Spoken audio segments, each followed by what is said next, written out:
Halo Sobat Exploring Herbal, kembali lagi dengan saya Kartika di channel Exploring Herbal. Jadi pada kesempatan kali ini saya akan memaparkan materi terkait aromaterapi khusus pada minyak eukaliptus. Video ini diperuntukkan khusus bagi mahasiswa farmasi yang saya ajar di mata kuliah aromaterapi. Jadi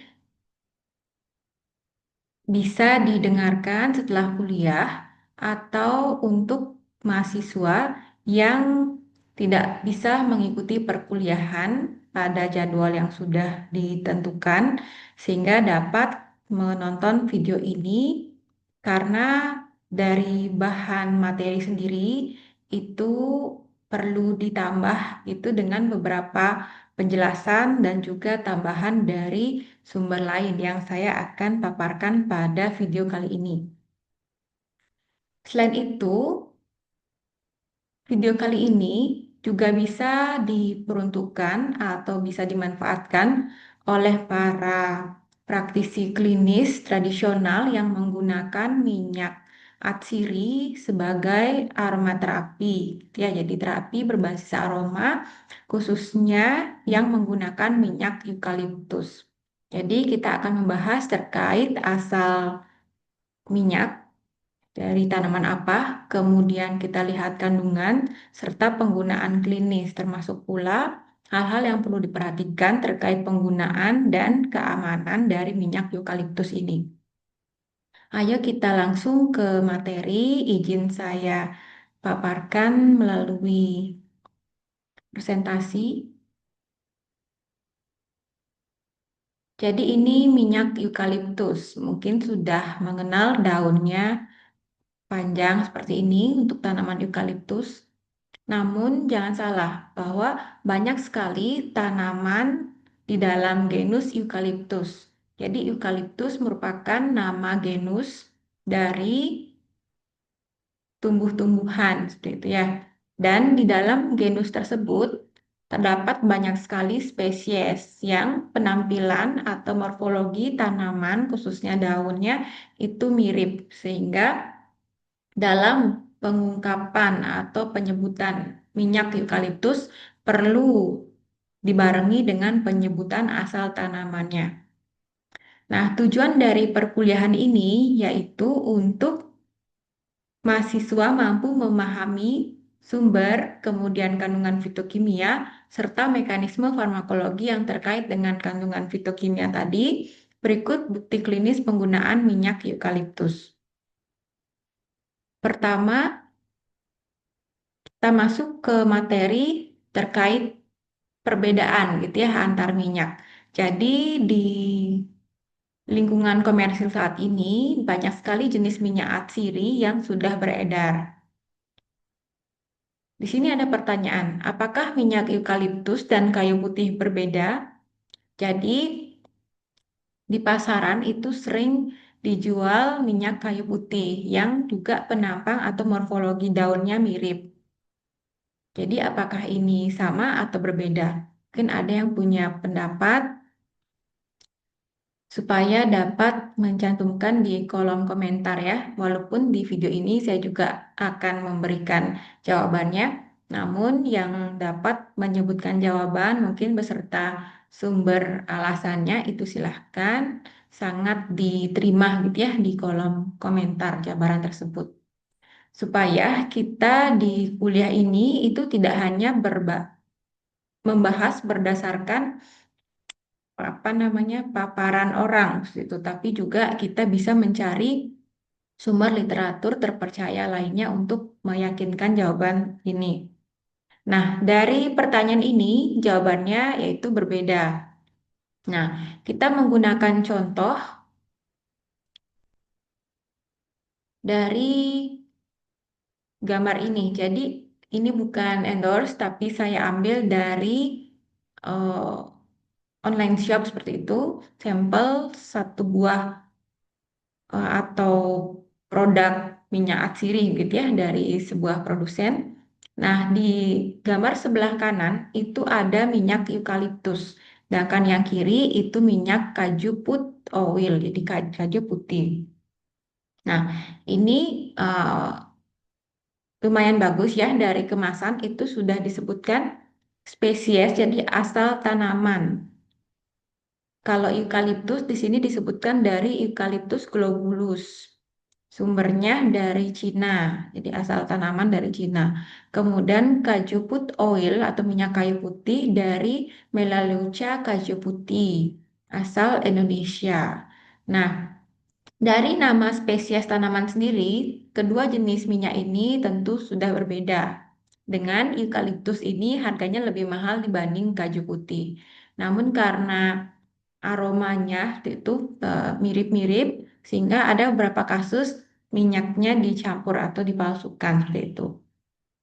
Jadi kita perlu lebih waspada gitu ya dalam membeli minyak atsiri, apalagi antara minyak atsiri dengan minyak sintetis atau esens itu perlu berhati-hati karena untuk menghasilkan efek farmakologi kita butuh minyak yang asli, bukan minyak sintetisnya seperti itu. Nah, itu sedikit terkait pemantik ya dalam kuliah kali ini. Nah, berikutnya kita masuk ke asal tanaman. Jadi dari genus Eucalyptus dilaporkan ada 900 spesies dan ada spesies yang memiliki subspesies lagi. Jadi memang banyak sekali tanaman di dalam genus Eucalyptus. Kemudian dia dari family Myrtaceae. Nah, family Myrtaceae ini terkenal berisi banyak tanaman sumber minyak atsiri.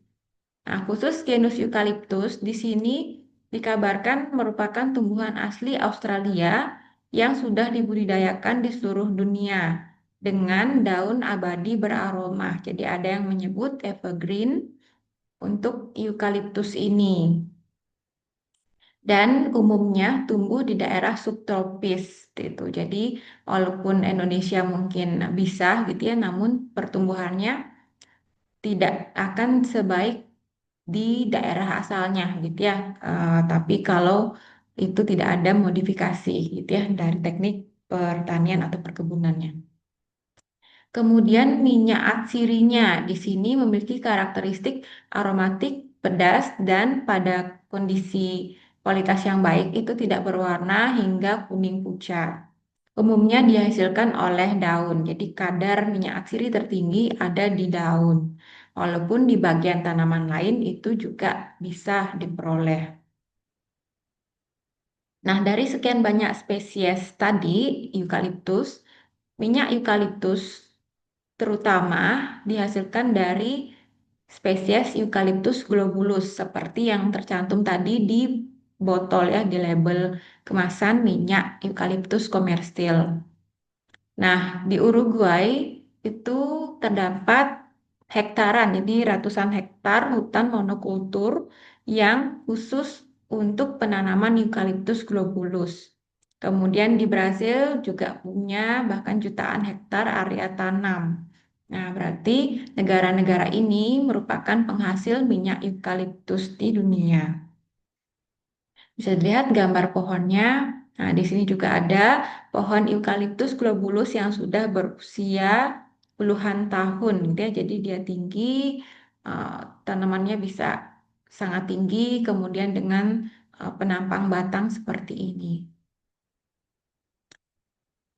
Nah, untuk spesies eukaliptus itu memiliki profil fitokimia yang unik, itu dengan kandungan zat aktif utama yaitu 1,8 sineol. Jadi ini senyawa yang umumnya pasti akan diperoleh di spesies eukaliptus ini gitu ya, atau di genus eukaliptus. Jadi dia dominan. Senyawa yang lumayan jumlahnya dan mudah gitu ya untuk diidentifikasi sehingga pasti akan ketemu seperti itu walaupun beda spesies.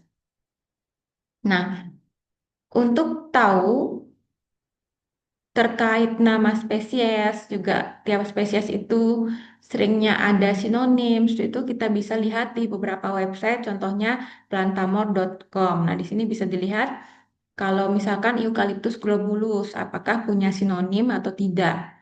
Ini terkait dengan nanti ketika kita ingin mencari data ilmiah dari tanaman ini, supaya hasil review atau kajian kita mendalam dan menyeluruh, kita perlu mendapat optimal jumlah literatur ilmiah, sehingga selain kita harus menggunakan keyword Eucalyptus globulus, kita perlu cek juga apakah ada artikel yang menggunakan sinonim dari tanaman ini, seperti itu, supaya lengkap perolehan data ilmiahnya. Kemudian kita masuk ke kandungan. Tadi sudah ya, kandungan utamanya yaitu 1,8 sineol. Jadi golongan terpenoid, dan memang golongan terpenoid ini umumnya merupakan komponen dari minyak atsiri digunakan dalam industri farmasi maupun pewangian. Selain 1,8 sineol, juga ada senyawa penting lainnya seperti citronellal dan citral yang berkontribusi pada aktivitas farmakologi.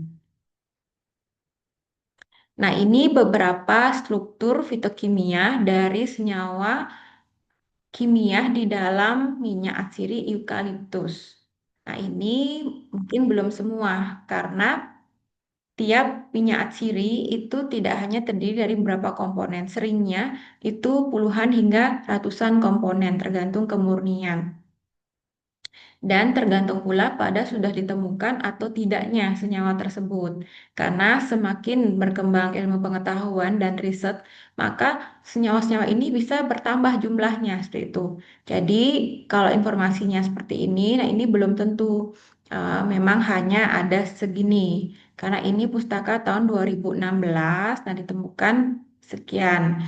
Namun kalau riset terus berlanjut untuk melihat kandungan dari minyak atsiri eukaliptus, apakah dari spesies mana, seperti itu, dengan alat yang lebih sensitif. Nah, kemungkinan akan ada tambahan-tambahan lagi gitu ya untuk senyawa kimia. Sehingga memang bahan alam itu sangat susah distandarisasi karena kandungannya memang yang sangat beragam dan bisa jadi masih banyak senyawa-senyawa kimia di dalamnya yang belum diketahui. Nah, di sini variasi komposisi minyak atsiri dari beberapa spesies eukaliptus. Nah, di sini umumnya 1,8 seniol ditemukan gitu ya. Di samping ada kemungkinan kandungan alpha-pinen, picimen, kemudian alpha-pelandren, spatulenol, dan lain sebagainya. Kemudian terkait aktivitas farmakologi. Nah, di sini pustaka yang saya gunakan untuk menyusun presentasi ini hanya dari satu pustaka buku ajar tahun 2023. Nah, di situ hanya disebutkan beberapa aktivitas farmakologi. Namun tentu tidak hanya sekian seperti itu. Sehingga pada video kali ini saya juga ingin memperlihatkan sebuah artikel review gitu ya yang menampilkan lebih banyak lagi data ilmiah terkait aktivitas. Namun pertama-tama kita akan membahas tiga aktivitas ini dulu. Jadi pertama antimikroba. Jadi antimikroba tentu ini masih luas ya karena jenis mikroba banyak. Nah, terutama minyak eukaliptus ini efektif melawan bakteri gram positif seperti Staphylococcus aureus dan juga jamur yaitu spesies Candida albicans. Nah, pada penggunaan klinis kita perlu tahu bakteri patogen dan jamur patogen ini adalah penginfeksi atau patogen pada kasus penyakit apa seperti itu sehingga informasinya tidak putus sampai di sini. Nah, kita sudah tahu data pengujian antimikroba aktif terhadap patogen spesies apa. Nah, kita perlu mencari tahu ini patogen di penyakit apa sehingga bisa kita korelasikan atau terapkan pada praktik klinis sehari-hari. Nah, kalau Staphylococcus aureus ini cenderung merupakan patogen pada penyakit kulit sehingga Memang penyakit kulit itu jenisnya banyak, namun kalau didiagnosa dokter akibat infeksi, nah kemungkinan besar infeksi tersebut disebabkan oleh Staphylococcus aureus. Kemudian jamur Candida albicans di sini sering menyebabkan candidiasis, misalkan pada mukosa mulut ataupun mukosa vagina. Sehingga misalkan pada vagina dapat menyebabkan keputihan. Nah, ini salah satu penyebab keputihannya. Walaupun ada penyebab keputihan yang lain gitu ya selain akibat Candida albicans. Nah, dokter nanti yang akan lebih tahu terkait pemeriksaan dan diagnosis penyebab. Jadi kalau memang penyebabnya karena jamur seperti Candida albicans, maka cocok penggunaan eukaliptus dengan dosis dan cara penggunaan yang tepat tentunya. Kemudian antioksidan di sini dengan mekanisme mengurangi produksi ROS atau spesies oksigen reaktif yang bisa kita dapatkan dari manapun gitu ya. Sehingga biasanya lebih baik untuk aktivitas antioksidan ini sebagai pencegahan karena biasanya related atau berhubungan dengan banyak sekali patologi penyakit. Kemudian antiinflamasi di sini dibuktikan pada tikus jadi pengujian in vivo dapat menghambat produksi sitokin, terutama sitokin proinflamasi. Nah, lebih detailnya di sini antimikroba dengan mekanisme mempengaruhi komponen hidrofobik membran sel sehingga bakterinya mati. Kemudian gram negatif juga ternyata bisa. Namun di sini kurang sensitif gitu ya dibanding terhadap bakteri gram positif karena memang gram negatif punya membran lipopolisakarida yang membatasi difusi antar senyawa gitu ya dari dalam maupun dari luar. Kemudian anti jamur tadi yang terhadap Candida albicans itu disumbangkan oleh senyawa citronellal. Sini yang biasanya terdapat dalam jumlah besar juga, kemudian citronellol. Lalu aktivitas antioksidan. Nah, di sini sudah diuji pada makrofag alveolar pasien PPOK atau gangguan paru ya, obstruktif kronis.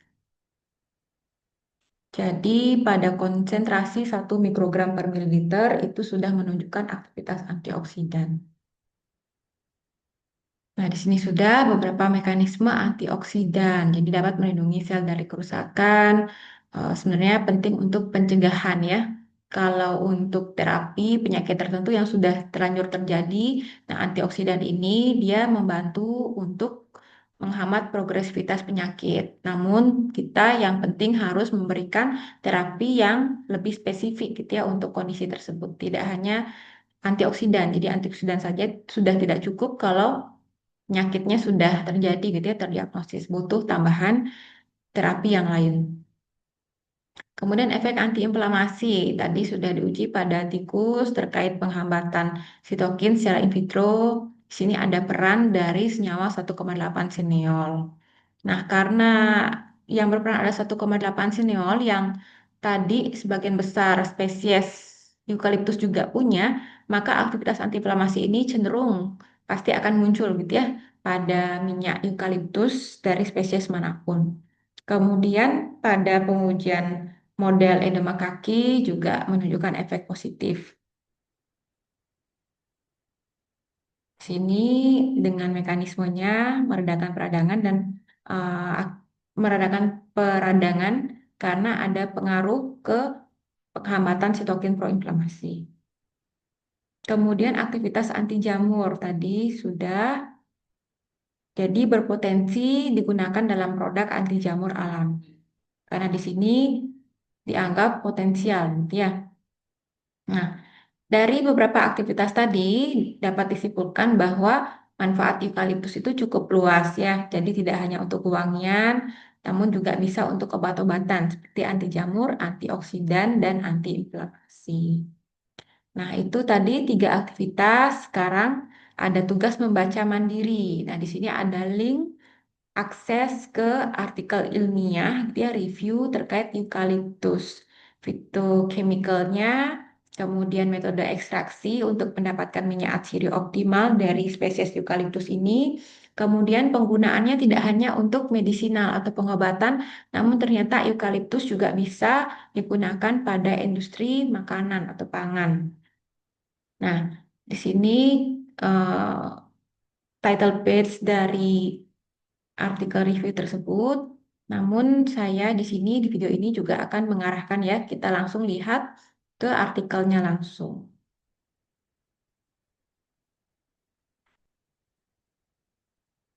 Nah, semoga dapat dilihat di sini.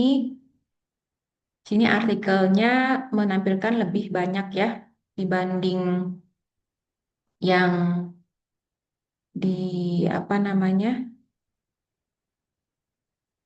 di PPT tadi yang saya tampilkan. Nah, ini artikelnya dalam PDF. Ini masih saya besarkan. Nah, kita mungkin langsung di sini merupakan graphical abstraknya. Nah, di sini bisa kita lihat ya secara rangkuman bahwa eukaliptus itu ya dapat menghasilkan minyak dengan sumber berupa daun, bunga, ternyata juga ada kandungan minyak asirinya, kemudian seed, biji, dan juga kulit batang. Nah, itu bisa sebagai tambahan gitu ya, sebagai sumber minyak atsiri. Walaupun memang daun yang merupakan oh, bahan yang mungkin secara volume dan regenerasi itu merupakan kategori pertama ya, pilihan pertama. Nah, untuk aktivitas farmakologi itu disumbangkan oleh banyak senyawa, terutama di sini dari atas 1,8 sineol, eukaliptol, alpha-pinen, iudesmol, limonen, bitumen, kemudian terpineol, alpha-pelandren gitu ya. Jadi banyak senyawa fitokimia dengan aktivitas yang muncul akhirnya yaitu antibakteri, antivirus, antiinflamasi, antidiabetes, anti-cancer, antioksidan, antisepsis, wound healing atau penyembuhan luka, antelmintik atau antiparasit cacing, insektisida untuk serangga ya, kemudian anti malaria. Dan di sini banyak sekali aktivitas farmakologi. Dan di artikel ini juga disebutkan terkait mekanisme kerja, termasuk kalau ada dosis efektifnya juga ditampilkan. Penting untuk kita mencari mekanisme kerjanya untuk tahu nanti selain memprediksi aktivitas, juga dapat membantu dalam memprediksi kemungkinan efek samping. Kemudian untuk dosis, nah di sini kita bisa konversi itu kalau diperlukan, misalkan pada studi in vitro konsentrasi efektifnya berapa, kemudian pada studi in vivo dosis efektif pada hewan coba itu berapa, sehingga nanti kita bisa ekstrapolasi ke penggunaan manusia, dosis efektifnya berapa yang aman. Nah, di artikel ini sebelum ke aktivitas, kita bisa lihat distribusinya ya. Tadi seperti disampaikan juga natif di Australia, termasuk di daerah Tasmania dan beberapa negara lain disebutkan. Kemudian senyawa fitokimia di sini juga disebutkan di tabel 3 sini ya. Beberapa senyawa fitokimia, kemudian kadarnya di beberapa spesies. Nah, bisa kita lihat di sini beberapa spesies itu ternyata profil fitokimia minyak atsiri yang dihasilkan itu berbeda. Sehingga ini kita perlu memilih. Kalau kita tarik dari aplikasi klinis, misalkan kita perlu kebutuhan untuk antiinflamasi seperti itu. Jadi antiinflamasi tadi dikatakan bahwa disumbangkan oleh 1,8 sineol, sehingga kita bisa cari gitu ya minyak atsiri dari spesies apa yang tinggi 1,8 sineolnya. Nah, di sini spesies Eucalyptus globulus itu sudah cukup tinggi ya, bahkan kalau di sini saya lihat dari spesies Eucalyptus globulus itu antiinflamasinya dia punya 1,8 sineol yang paling tinggi yaitu mencapai 72 hingga 85% persen dari total komponen minyak atsiri itu terdiri dari 1,8 sineol. Jadi dipastikan ini punya aktivitas antiinflamasi seperti itu. Nah, itu kembali lagi ke kita tujuan penggunaannya apa. Kita perlu memilih minyak atsiri dengan kualitas yang seperti apa. Kemudian bolehnya dicari dari minyak spesies apa seperti itu. Kemudian di sini disebutkan aktivitas farmakologi secara umum ya di review di narasi ini juga sudah dibahas mekanisme secara umum beserta perkiraan senyawanya. Namun di sini juga di-provide atau disediakan pada tabel 4 aktivitas dari masing-masing senyawa. Jadi sudah ada penelitian menggunakan isolat tertentu. Di sini disebutkan misalkan 1,8 sineol menunjukkan efektivitas yang baik pada kasus inflamasi saluran nafas gitu ya seperti asma dan COPD. Itu bagus. Kemudian di sini animal study-nya, di sini hasil pengujiannya pada hewan. Kemudian mekanisme aksi, termasuk pustakanya, supaya kita mungkin untuk yang ingin melihat lebih lanjut, gitu ya, terkait signifikansi atau model pengujiannya itu baik atau eh, kurang, gitu ya, untuk menarik kesimpulan seperti tadi. Nah, ini juga ada kemudian alfa pinen, ini cenderung untuk hipoglikemik dan aktivitas antiinflamasi. Lalu ada eudesmol, ini menekan pertumbuhan tumor dan mempengaruhi aktivitas saraf. Lalu limonen, anti-cancer, gastroprotektif, dan seterusnya. Ini bisa dibaca, sudah ada banyak senyawa yang diketahui mekanisme kerjanya. Nah, dari narasi aktivitas ini biasanya secara umum ya minyaknya atau ekstraknya ini kita perlu telusuri lebih lanjut. Kalau tidak disebutkan pada artikel, kalau tidak disebutkan pada artikel review ini kita bisa langsung cari ke artikel primernya.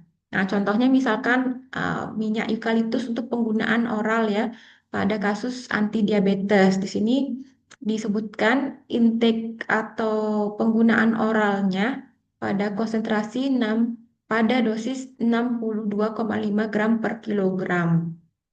Nah, ini perlu dilihat. Nah, ini spesiesnya mencit. Jadi kita perlu konversi menggunakan tabel konversi ya dari mencit ke manusia. Nah, dosis penggunaannya berapa? Juga perlu kita agak turunkan sedikit untuk melihat keamanan dulu. Nanti kalau aman bisa dinaikkan dosisnya perlahan sambil melihat respon tubuh individual gitu ya. Nah, di sini juga ada penggunaan sebagai diet dan kalau di dalam drinking water gitu ya pada air minum, nah itu konsentrasinya berapa? Di sini 2,8 gram minyak di dalam 1 liter air. Itu dosis efektifnya. Jadi seperti itu cara penggunaan.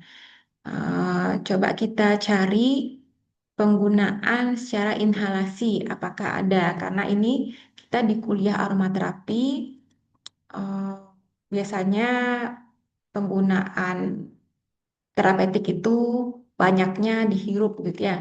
Coba kita lihat di inhale. Nah ini ada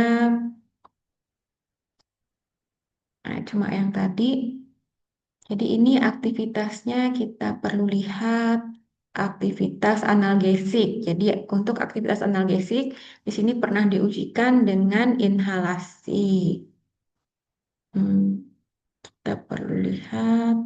Nah, di sini ada disebutkan pada bagian kedua dari penelitian essential oil diinhalasi oleh mencit dengan menempatkan minyak pada cotton ball yang dicelupkan pada minyak itu ya, lalu dihirup. Nah, seperti ini ada efek analgesik, namun tidak disebutkan konsentrasi minyaknya berapa. Namun untungnya eh, ada nanti di bagian limitation. Cuma kita tidak ke sini dulu, kita lihat penggunaan lain ya. Tadi sudah obat, sekarang kita lihat ke makanan. Ada di tabel 6, sini sudah dirangkum. Jadi minyak eukaliptus itu selain bisa digunakan untuk obat, juga bisa digunakan pada industri pangan. Kita lihat apakah fungsi dari minyak eukaliptus ini. Pertama, pada produk yogurt. Di sini penambahan minyak eukaliptus dengan konsentrasi, nah ini bisa diadopsi ya konsentrasi ini pada industri pangan. Sini dapat meningkatkan masa simpan dari yogurt gitu ya selama 6 minggu pada suhu 5 derajat Celcius. Juga menghambat mold dan yeast. Jadi ada pertumbuhan jamur gitu yang bisa dihambat juga. Juga sebagai antibakteri Staphylococcus aureus. Kemudian soft cheese ini juga mengurangi microbial load, jadi untuk antibakteri juga sehingga meningkatkan masa simpan.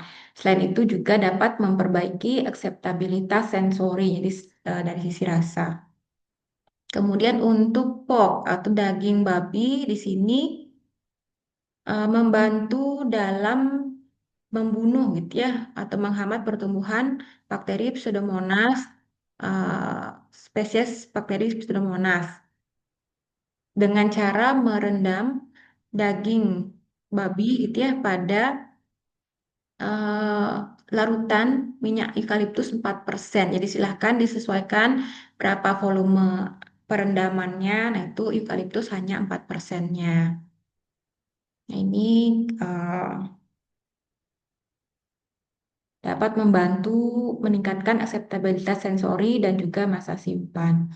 Kemudian pada campuran jus orange dan apple gitu ya. Di sini eh, dapat menghambat pertumbuhan bakteri S. cerevisiae gitu ya. Jadi masa simpan jus mungkin ini jus kemasan itu yang butuh pengawet namun digunakan minyak eukaliptus sehingga pengawet alami gitu kategorinya. Kemudian jus fruit orangina. Nah, ini juga mengurangi S. cerevisiae, ini pertumbuhan bakteri di jus orangina.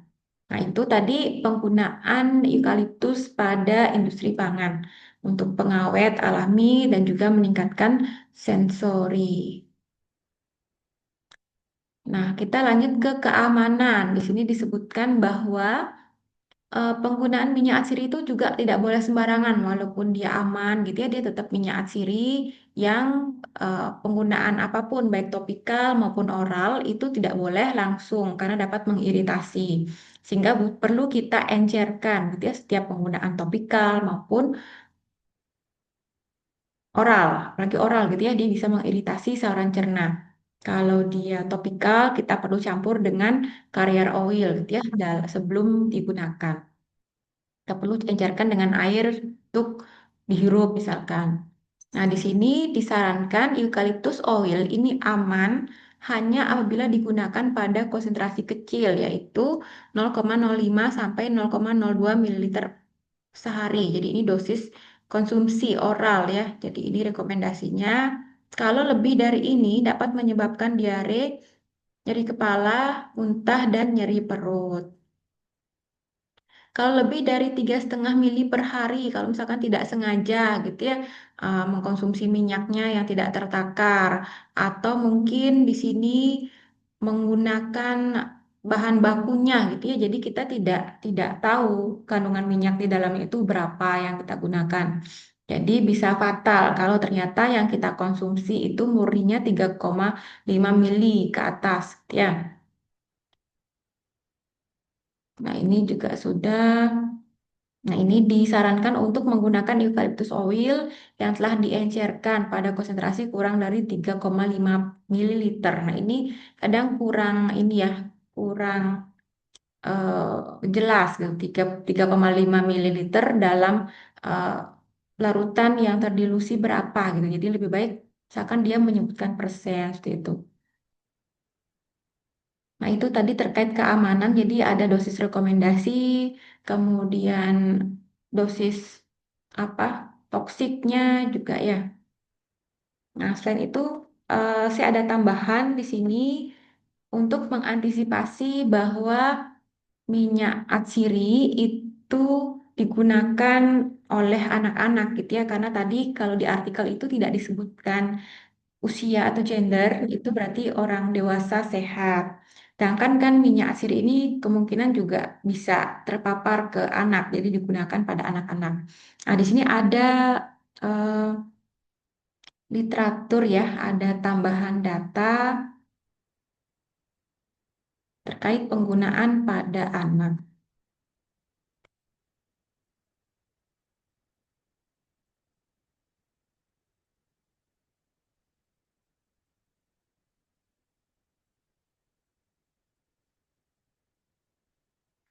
Eh,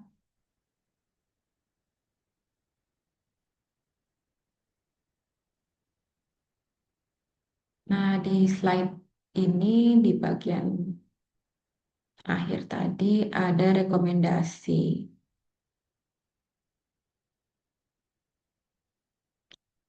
Coba saya besarkan dulu.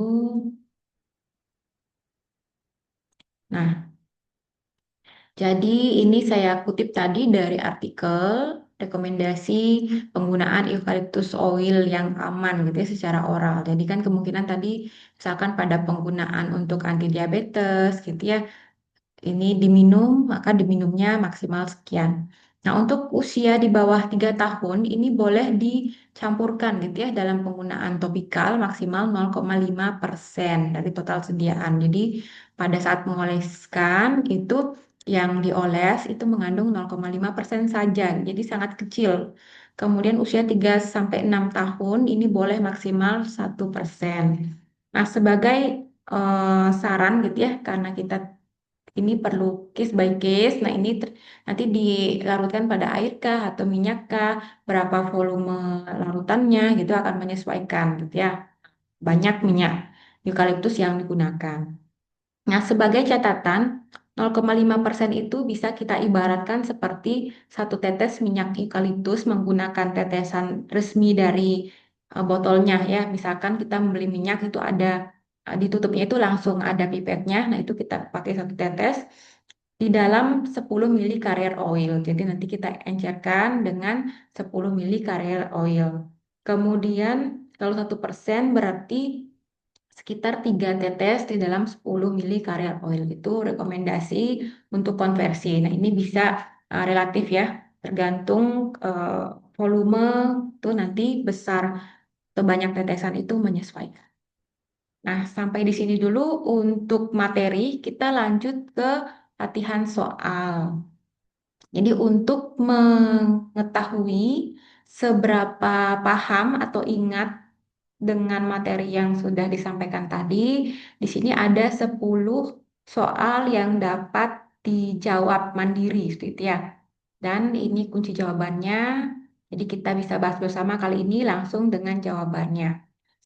Pertama, eukaliptus tergolong dalam famili jawabannya A ya, Myrtaceae. Jadi tanaman dengan banyak eh, botani yang penghasil minyak atsiri. Kemudian kandungan utama minyak atsiri eukaliptus yaitu 1,8 sineol.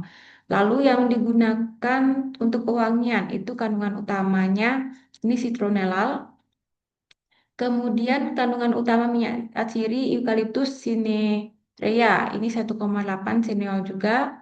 Lalu kandungan utama minyak atsiri eukaliptus globulus 1,8 sineol juga. Kemudian kandungan utama minyak atsiri eukaliptus saligna ini juga sama 1,8 sineol. Lalu yang untuk antiinflamasi itu kandungan aktifnya apa? Yaitu 1,8 sineol. Nah, mekanisme untuk mengurangi produksi ROS ini menunjukkan adanya efek antioksidan ya di dalam minyak atsiri eukaliptus. Kemudian efek yang mampu menghambat produksi sitokin. Nah, ini efek antiinflamasi. Kemudian yang terakhir, aktivitas anti jamur dari minyak eukaliptus berasal dari komponen apa? Yaitu citronella. Tadi sudah disampaikan di slide. Oke, itu beberapa soal yang dapat dipelajari dan juga materi. Mungkin sekian untuk paparan materi minyak eukaliptus. Semoga dapat dipahami dan silahkan bisa dibaca sendiri nanti literatur artikel tadi yang sudah saya tunjukkan untuk lebih belajar ya seperti apa atau sudah sejauh mana riset terkait eukaliptus. Jadi bisa dibaca lebih detail. Oke, kalau ada pertanyaan atau kritik dan saran silahkan dicantumkan di kolom komentar. Saya akhiri untuk video kali ini. Semoga bermanfaat. Sampai kembali lagi di video berikutnya.